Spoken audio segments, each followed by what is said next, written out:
Welcome back to everyone. In this video I will guide you how to link or unlink Google Assistant power button on Moto G37. Let's start the video. First of all, go to app library. Here click on settings app. Now in setting, scroll down and click on gestures. After click on gestures, scroll down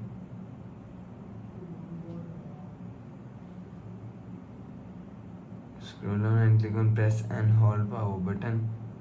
After just press and hold power button and click on power off menu, and you will select power off menu and digital assistant. If you want to set Google Assistant, click on digital assistant, and you will see just click and hold side power button, and you will see. So please subscribe for more new latest videos. Thanks for watching.